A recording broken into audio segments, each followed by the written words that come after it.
अपनी हार को सामने देख एक डरी हुई, बौखलाई हुई,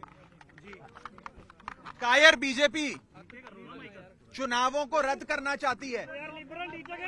आप सब जानते हैं कि इस चुनाव में साफ मेजॉरिटी, साफ बहुमत इंडिया गठबंधन के पास है। ये पहला सामना है, पहला मुकाबला है भाजपा का, और इस चुनावों में साफ तौर पे बहुमत इंडिया गठबंधन के पास है। आप जानते हैं कि कुल मिलाकर 36 मतदान होने हैं। 36 में से 20 से अधिक वोट इंडिया के पास हैं और 14 से 15 वोट भाजपा के पास हैं। यानी कि साफ तौर पे इंडिया गठबंधन ये चुनाव जीतने जा रहा है। लेकिन अपनी हार को अपनी आंखों के सामने देख एक कायर बीजेपी रद्द कर रही है और गैर कानूनी हथकंडे अपना रही है। सबसे पहले इन लोगों ने सेक्रेटरी इलेक्शंस को बीमार कर दिया। आज इन लोगों ने चुनाव के जो प्रिसाइडिंग ऑफिसर होते हैं उनको बीमार कर दिया। ऐसा लगता है कि पूरी की पूरी बीजेपी इंडिया गठबंधन को अपने सामने देख बीमार हो गई है।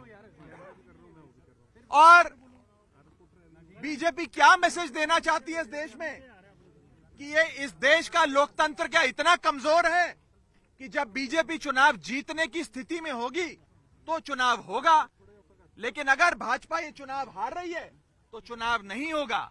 क्या ये मैसेज देना चाहती है भाजपा?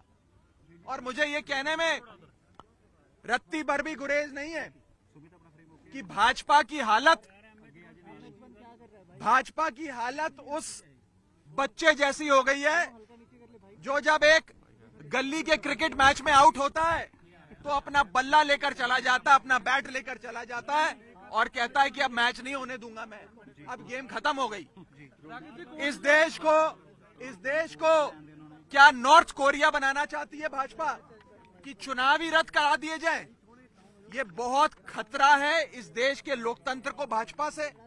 और मैं आपको साफ तौर पे ये कहना चाहता हूं कि अगर इंडिया गठबंधन एकजुट होकर ऐसे लड़ता रहा तो वो दिन दूर नहीं कि भाजपा इतनी बीमार हो जाए कि भाजपा को लोकसभा 2024 के चुनावों से भी भागना पड़ जाए। आम आदमी पार्टी ये फैसला और कांग्रेस पार्टी हम सब मिलकर ये कि हम हाईकोर्ट का दरवाजा खटखटाएंगे, कोर्ट में जाकर इंसाफ की, न्याय की गुहार लगाएंगे और हर संभव प्रयास करेंगे कि मेयर का चुनाव हो जिसमें साफ तौर पे इंडिया गठबंधन जीत रहा है और भाजपा हार रही है।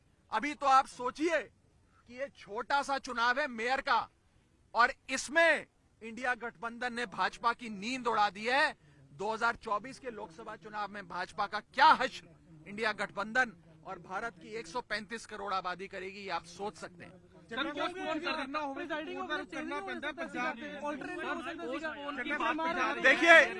देखिए हम आज भी इलेक्शन प्रशासन से यही विनती करेंगे कि अगर एक प्रिसाइडिंग अफसर बीमार हुए हैं तो आप दूसरा प्रिसाइडिंग अफसर नियुक्त कर दो, जिस मर्जी को चाहे नियुक्त कर दो।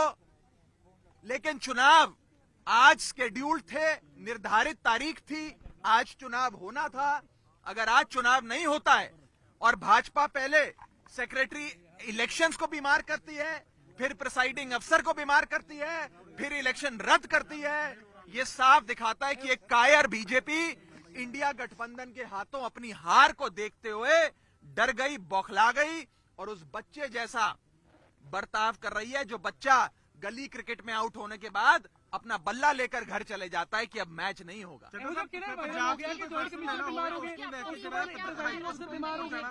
देखिए हम लोगों के पास आज इस इलेक्शन बिल्डिंग में जाने के लिए वैलिड पासेस थे, हम समय पर पहुंचे, लेकिन ये बताया गया कि एंट्री बंद कर दी गई है।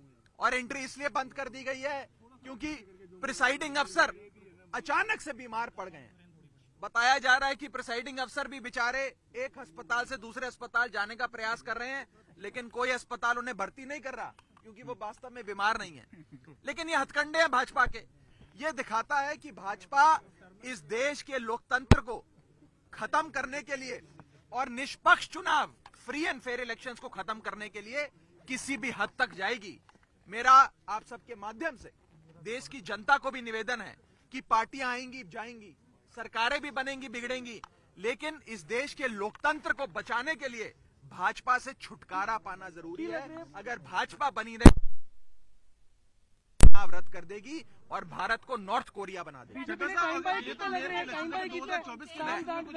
फिर क्या करेंगे? देखिए, ये आज जो चंडीगढ़ में हुआ ये झलकी है।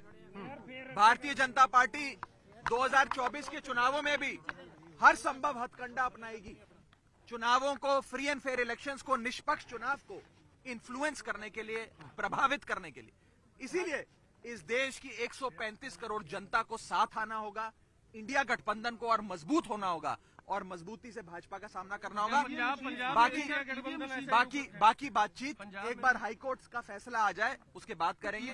हमने हाईकोर्ट में गुहार लगाई है कि निष्पक्ष चुनाव हो और नए प्रिसाइडिंग अफसर आज ही नियुक्त किए जाएं, ताकि आज ही निर्धारित जो डेट है उस पर चुनाव कराए जाए। बहुत